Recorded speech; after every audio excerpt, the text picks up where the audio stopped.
Hello friends, कैसे हैं आप सब। स्वागत है आपका यूपीएससी एट होम प्रविशा के यूट्यूब प्लेटफॉर्म पे। हमने जो लक्ष्मीकांत की जो सीरीज़ स्टार्ट की थी, उसी सीरीज़ का ये हमारा फर्स्ट चैप्टर है, जिसको हम प्रॉपर जो है नोट्स के माध्यम से देखेंगे। ये जो फर्स्ट चैप्टर है वो किससे संबंधित है? वो ऐतिहासिक पृष्ठभूमि मतलब हिस्टोरिकल बैकग्राउंड से संबंधित है, भारतीय संविधान का ऐतिहासिक पृष्ठभूमि। इसका जो है हम परिचय देंगे। इसमें क्या है कि भारतीय संविधान 26 नवंबर 1949 को अपनाया गया और 26 जनवरी 1950 को लागू हुआ।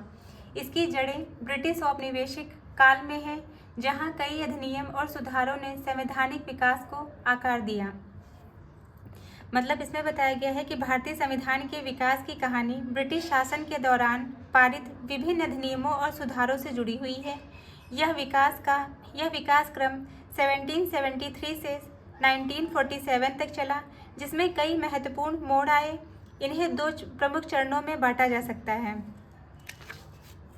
इसमें क्या है? प्रमुख संवैधानिक विकास 1973 से लेकर 1947 और कंपनी शासन 1773 से 1858।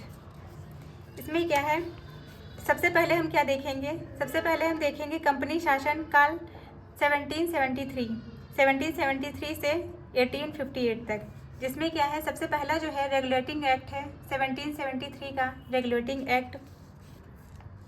इसके अंतर्गत क्या बताया गया है कि ईस्ट इंडिया कंपनी पर ब्रिटिश संसद का पहला नियंत्रण स्थापित किया गया। बंगाल के गवर्नर को बंगाल का गवर्नर जनरल बनाया गया, जिसके अंतर्गत वॉरेन हेस्टिंग्स पहला गवर्नर जनरल बने। मतलब इसमें जो ये जो वॉरेन हेस्टिंग्स जो पहले गवर्नर जनरल बने हैं, ये क्या है? इनको जो है प्री के पॉइंट ऑफ व्यू से भी काफ़ी इंपॉर्टेंट ये फैक्ट है। आप इसको जो है याद जरूर कर लीजिएगा। फिर क्या है? कलकत्ता में सुप्रीम कोर्ट की स्थापना की गई। किस ईयर में की गई? 1774 में। कंपनी के कर्मचारियों को निजी व्यापार से प्रतिबंधित किया गया। इसमें क्या बताया गया है? इसकी जो पृष्ठभूमि है उसमें क्या है कि ईस्ट इंडिया कंपनी मतलब रेगुलेटिंग एक्ट 1773 में बताया गया है कि ईस्ट इंडिया कंपनी के शासन में भ्रष्टाचार और अराजकता को रोकने के लिए ब्रिटिश संसद ने यह पहला कदम उठाया। इसके जो प्रमुख प्रोविज़न है वो क्या है? उसमें है केंद्रीय प्रशासन, जिसमें बंगाल के गवर्नर को गवर्नर जनरल ऑफ बंगाल बनाया गया, जिसके अंतर्गत वॉरेन हेस्टिंग्स पहले गवर्नर जनरल नियुक्त किए गए। फिर क्या है? न्यायिक सुधार इसके अंतर्गत देखेंगे, जिसमें कलकत्ता में सुप्रीम कोर्ट की स्थापना की गई 1774 में। ये भी फैक्ट आपके प्री के पॉइंट ऑफ व्यू से काफ़ी इंपॉर्टेंट है, जिसमें एक मुख्य न्यायाधीश और 3 अन्य न्यायाधीश थे। फिर है कंपनी के कर्मचारियों को निजी व्यापार से प्रतिबंधित किया गया। इसमें क्या बताया गया है कि कंपनी पर नियंत्रण स्थापित किया गया। कंपनी के जो अधिकारी हैं, अधिकारियों को भारत में निजी व्यापार करने से रोका गया। ये हमने देख लिया रेगुलेटिंग एक्ट 1773। अब हम इसकी जो है इम्पोर्टेंस को देखेंगे कि इसका क्या महत्व था। यह पहला अधिनियम था जिसने कंपनी के प्रशासन पर संसदीय नियंत्रण को स्थापित किया। भारत में केंद्रीकृत प्रशासन की नींव रखी इसने। फिर जो इसका जो सेकंड पॉइंट है वो क्या है? Pitt's India act 1784। सबसे पहले हमने किसको देखा? रेगुलेटिंग एक्ट 1773 को देखा। फिर हम पिट्स इंडिया एक्ट 1784 को देखेंगे। इसमें क्या है? ईस्ट इंडिया कंपनी के वाणिज्यिक और राजनीतिक कार्यों को अलग अलग किया गया। बोर्ड ऑफ कंट्रोल राजनीतिक मामलों के लिए बनाया गया। द्वैत शासन प्रणाली लागू की गई। इसमें क्या, इसकी जो है पृष्ठभूमि को हम देखेंगे कि पिट्स इंडिया एक्ट 1784 में क्या किया गया? रेगुलेटिंग एक्ट की कमियों को दूर करने के लिए ब्रिटिश प्रधानमंत्री विलियम पिट्स ने यह अधिनियम पारित किया। इसके जो मुख्य प्रोविज़न है वो क्या है? पहला क्या है? द्वैत शासन प्रणाली। इसके अंतर्गत बोर्ड ऑफ कंट्रोल लंदन में राजनीतिक मामलों के लिए, मतलब बोर्ड ऑफ कंट्रोल की स्थापना कहाँ पे की गई? लंदन में की गई। किसके लिए? राजनीतिक मामलों के लिए बनाया गया। और कोर्ट ऑफ डायरेक्टर्स की स्थापना वाणिज्यिक मामलों के लिए की गई। गवर्नर जनरल की इसके अंतर्गत जो है क्या किया गया? पिट्स इंडिया एक्ट के अंतर्गत गवर्नर जनरल की शक्तियों को जो है बढ़ाया गया। उसे प्रेसिडेंसियों मद्रास और बॉम्बे पर नियंत्रण मिला। इसकी जो है क्या इंपॉर्टेंस है पिट्स इंडिया एक्ट 1784 की, जो कि इसकी इंपॉर्टेंस को हम देखेंगे कि कंपनी के राजनीतिक और वाणिज्यिक कार्यों को अलग किया गया। भारत में ब्रिटिश सरकार का प्रभाव बढ़ा। इसके अंतर्गत क्या हुआ, इसके अंतर्गत जो है कंपनी के राजनीतिक और वाणिज्यिक जो कार्य थे उनको अलग कर लिया गया, मतलब सेपरेट कर लिया गया, और भारत में जो है ब्रिटिश सरकार का प्रभाव बढ़ा। फिर जो इसका कंपनी शासन का जो थर्ड पॉइंट जो है, पहले हमने देखा रेगुलेटिंग एक्ट 1773, उसके बाद पिट्स इंडिया एक्ट 1784 देखा, फिर हम चार्टर एक्ट 1833 को देखेंगे। इसके अंतर्गत क्या बताया गया है कि बंगाल का गवर्नर जनरल भारत का गवर्नर जनरल बना, और लॉर्ड विलियम बेंटिक जो है क्या थे, ये पहले गवर्नर जनरल बने। ये जो फैक्ट है ये भी आपके प्री के पॉइंट ऑफ व्यू से काफ़ी इंपॉर्टेंट है, आप लोग ध्यान रखिएगा। ईस्ट इंडिया कंपनी का व्यापारिक अधिकार समाप्त हो गया, केवल प्रशासनिक बना रहा। विधि आयोग मैकाले के अधीन बनाया गया। इसमें जो है क्या बताया गया है, इसकी पृष्ठभूमि को हम देखेंगे कि ये जो है कंपनी के एकाधिकार को समाप्त करने और प्रशासनिक सुधारों के लिए यह अधिनियम लाया गया। ये अधिनियम क्यों लाया गया, कंपनी के जो है एकाधिकार जो था कंपनी का उसको समाप्त करने के लिए और प्रशासनिक सुधारों के लिए अधिनियम लाया गया। इसके जो मेन प्रोविज़न थे वो क्या थे, इसके जो मेन प्रोविज़न में है, गवर्नर जनरल ऑफ बंगाल को गवर्नर जनरल ऑफ इंडिया बना दिया गया, जिसके अंतर्गत लॉर्ड विलियम बेंटिक प्रथम गवर्नर जनरल बने। फिर क्या है, ईस्ट इंडिया कंपनी का व्यापारिक अधिकार समाप्त हो गया, मतलब कंपनी का व्यापारिक एकाधिकार जो था वह समाप्त हो गया, अब यह केवल प्रशासनिक संस्था बन गई। फिर विधि आयोग मैकाले के अधीन बनाया गया। इसमें जो है कानूनों का संहिताकरण किया गया। मैकाले की अध्यक्षता में विधि आयोग का गठन किया गया। ये जो फैक्ट है ये भी आपके प्री के पॉइंट ऑफ व्यू से जो है काफ़ी इंपॉर्टेंट है कि विधि आयोग का गठन किसके अध्यक्षता में किया गया, तो मैकाले की अध्यक्षता में किया गया।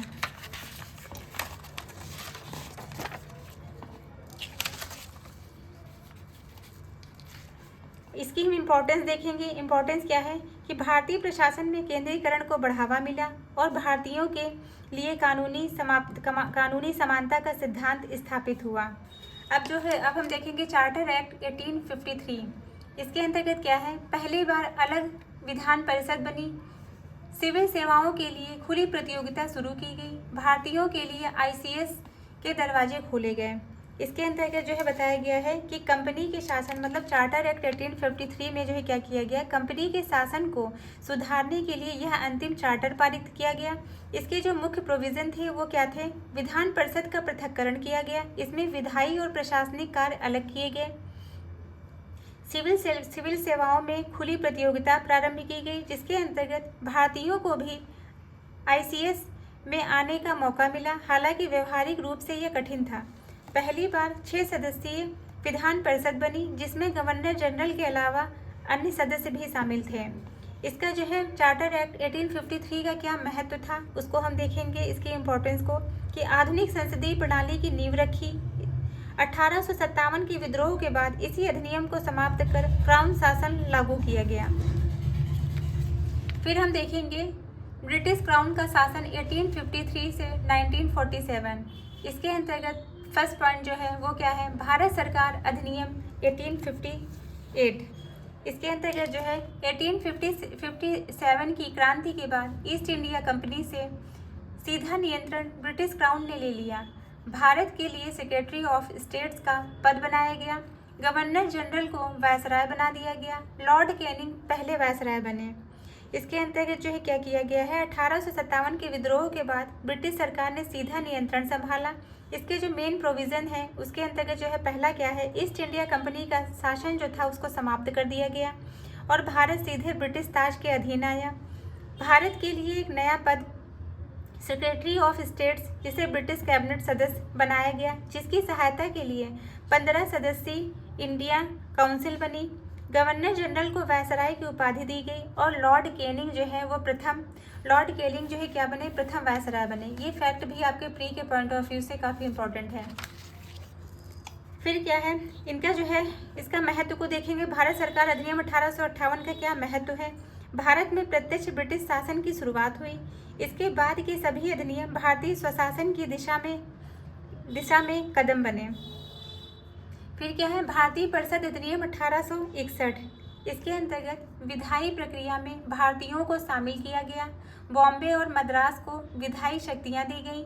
वायसराय को अध्यादेश जारी करने की शक्तियाँ मिली। इसके अंतर्गत जो है विद्रोह के बाद भारतीयों को सीमित भागीदारी देकर शांत करने की नीति प्रारंभ की गई। इसके जो मेन प्रोविज़न है वो क्या है? विधान परिषदों में भारतीय सदस्यों की नियुक्ति हुई। गवर्नर जनरल और प्रांतीय गवर्नरों की कार्यकारी परिषदों में गैर सरकारी सदस्य को शामिल किया गया। विकेंद्रीकरण की शुरुआत। बॉम्बे मद्रास प्रेसिडेंसी को पुनः विधायी शक्तियाँ दी गईं। अध्यादेश जारी करने की शक्तियाँ प्रदान की गई। इसके अंतर्गत वायसराय को आपात की स्थितियों में अध्यादेश जारी करने का अधिकार मिला। इसका जो है भारत परिषद अधिनियम 1861 का क्या महत्व था उसको हम देखेंगे कि इसका जो है क्या महत्व था। भारतीयों की पहली राजनीतिक भागीदारी शुरू हुई। आधुनिक विधानमंडल की नींव रखी गई इसके अंतर्गत। फिर क्या है? भारतीय परिषद अधिनियम 1892। इसके अंतर्गत अप्रत्यक्ष चुनाव प्रणाली की शुरुआत की गई। बजट पर चर्चा की अनुमति दी गई। राष्ट्रवादी आंदोलन के दबाव में सीमित सुधार हुआ। इसके जो मुख्य प्रावधान है उसके अंतर्गत अप्रत्यक्ष चुनाव प्रणाली, जिला बोर्डों, विश्वविद्यालय और व्यापारिक संगठनों द्वारा सदस्यों का चयन किया गया और बजट पर चर्चा का अधिकार प्रदान किया गया, लेकिन मतदान नहीं कर सकते थे। फिर क्या है? भारतीय परिषद अधिनियम 1909। इसके अंतर्गत भारतीय परिषद अधिनियम 1909 जिसे मार्ली मिंटो सुधार के नाम से भी जाना जाता है। ये फैक्ट भी आपके प्री के पॉइंट ऑफ व्यू से काफ़ी इंपॉर्टेंट है कि मार्ली मिंटो सुधार का कौन सा ईयर है 1909 और मॉन्टेग्यू चेम्सफोर्ड ये 1919 है। इसमें जो है देखेंगे कि भारतीय परिषद अधिनियम 1909 मार्ली मिंटो सुधार, इसमें क्या है कि पहली बार प्रत्यक्ष चुनाव शुरू किए गए।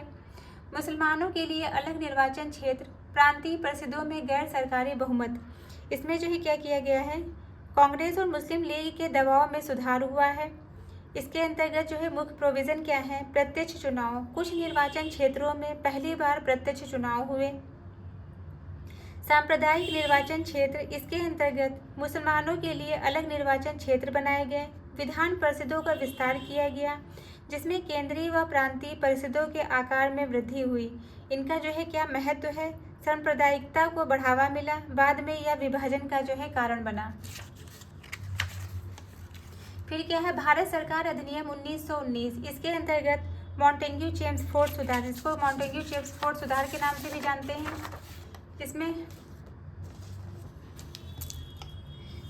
इसमें क्या है? इसकी जो है पृष्ठभूमि क्या है? मॉन्टेग्यू जो है चेम्सफोर्ड सुधार के नाम से भी जानते हैं। इसकी पृष्ठभूमि क्या है कि प्रथम विश्व युद्ध के बाद भारतीयों को संतुष्ट करने के लिए प्रारंभ किया गया। इसका जो मुख्य प्रावधान है वह क्या है? प्रांतों में द्वैत शासन। इसके अंतर्गत आरक्षित विषय ब्रिटिश अधिनियम के पास, आरक्षित विषय जो है ब्रिटिश अधिकारियों के पास, हस्तांतरित विषय भारतीय मंत्रियों के पास। केंद्रीय विधानमंडल में द्विसदनीय व्यवस्था की गई। सिखों, ईसाइयों और एंग्लो इंडियंस के लिए अलग से निर्वाचन क्षेत्र की व्यवस्था की गई। इसके अंतर्गत जो है क्या किया गया है? इसके अंतर्गत जो है बताया गया है कि हस्तांतरित विषय है वह शिक्षा और स्वास्थ्य से संबंधित है, वो भारतीय मंत्रियों के पास दिए गए। आरक्षित विषय जो कि कानून व्यवस्था वित्त से संबंधित है वह गवर्नर के पास रखे गए। केंद्र में द्विसदनीय व्यवस्था, केंद्रीय विधानसभा जो कि निचला सदन और राज्य परिषद जो कि उच्च सदन है। मताधिकार का विस्तार किया गया। इसके अंतर्गत सीमित वर्गों को मताधिकार का अधिकार दिया गया। इसकी जो है क्या इंपॉर्टेंस थी? प्रांतीय स्वशासन की शुरुआत की गई और रॉलेट एक्ट और जलियांवाला बाग हत्याकांड के कारण इसकी प्रासंगिकता कम हो गई। इसके अंदर 1919 का जो रॉलेट एक्ट था और जलियांवाला बाग का जो हत्याकांड हुआ था उसके कारण इसकी प्रासंगिकता कम हो गई। फिर क्या है? भारत सरकार अधिनियम 1935। इसके अंतर्गत अखिल भारतीय संघ राज्यों के इनकार के कारण लागू नहीं हुआ। प्रांतों में स्वायत्तता शुरू हो गई। संघीय, प्रांतीय और समवर्ती सूची बनाई गई। 6 प्रांतों में द्विसदनीय विधायिका, बंगाल, बॉम्बे, मद्रास, बिहार, असम संयुक्त प्रांत। संघीय न्यायालय 1937 की स्थापना की गई। गवर्नर जनरल और गवर्नर्स के पास आरक्षित शक्तियां प्रोवाइड कराई गई। इसमें क्या है कि गोलमेज सम्मेलनों के बाद संवैधानिक सुधार हुआ। इसके जो प्रमुख प्रावधान है उसमें क्या है? अखिल भारतीय संघ राज्यों और प्रांतों का संघ है, लेकिन राज्यों में शामिल होने से इनकार कर दिया गया। प्रांतीय स्वायत्तता समाप्त कर प्रांतों को स्वशासन दिया गया। संघीय प्रांतीय और समवर्ती सूची केंद्र और राज्यों के बीच शक्तियों का विभाजन किया गया। संघीय न्यायालय 1937 में स्थापित किया गया। संघीय न्यायालय की स्थापना 1937 में की गई और गवर्नर जनरल और गवर्नर्स के पास आरक्षित शक्तियां प्रदान की गईं।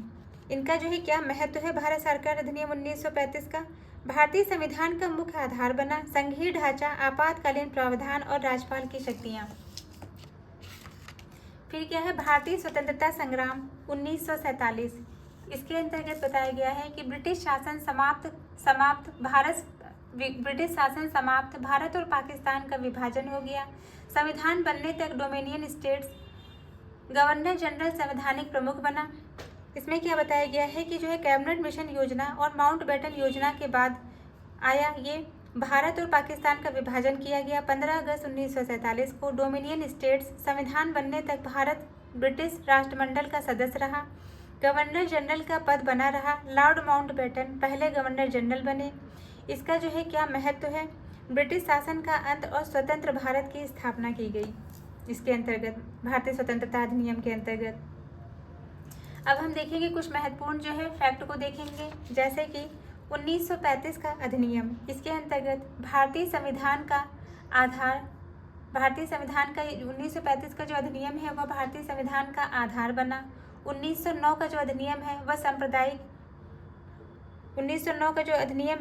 वह सांप्रदायिक निर्वाचन प्रणाली की शुरुआत हुई इसके अंतर्गत। 1919 का अधिनियम द्वैत शासन से संबंधित था। 1919 का जो अधिनियम है वह प्रांतीय स्तर पर उत्तरदायी शासन का प्रयोग से संबंधित है। इस अधिनियमों ने भारतीय संविधान के, अतः हम निष्कर्ष के रूप में यह कह सकते हैं कि ये जो अधिनियम है, इन अधिनियमों ने भारतीय संविधान के विकास में महत्वपूर्ण भूमिका निभाई है।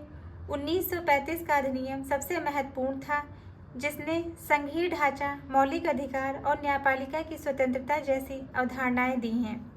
तो ये हमारा जो है जो लक्ष्मीकांत का चैप्टर 1 है वो हमने जो है कंप्लीट कर लिया है प्रॉपर जो है नोट्स के साथ।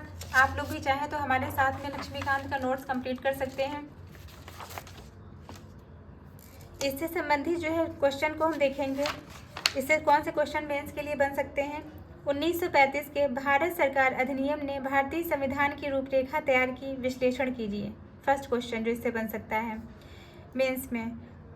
दूसरा क्वेश्चन है 1909 और 1919 के अधिनियमों में सांप्रदायिक प्रतिनिधित्व के विकास की तुलना करें। तो इन दो क्वेश्चनों को जो है लिखने की प्रैक्टिस आप लोग करिएगा। आप लोगों को जो हमारी ये लक्ष्मीकांत की जो सीरीज़ चल रही है कैसी लग रही है हमारे कमेंट सेक्शन में ज़रूर बताइए, और हमारी सीरीज़ पे अपना प्यार और सपोर्ट बनाए रखिए और ऐसे ही पढ़ते रहिए, लाइफ में आगे बढ़ते रहिए। यूपीएससी एट होम प्रविशा के साथ में मेंस आंसर राइटिंग करते रहिए। जब तक आप लोग मेंस की आंसर राइटिंग की प्रैक्टिस नहीं करेंगे, आप लोगों को इस हमारी जो सीरीज़ चल रही है इसका कोई बेनिफिट नहीं मिलेगा। तो आप लोग भी जो है लक्ष्मीकांत का ऐसे ही प्रॉपर नोट्स बना लीजिए, और हम पूरा जो है लक्ष्मीकांत की पूरी बुक को ऐसे ही कंप्लीट करवाएंगे नोट्स के साथ में। Thank you.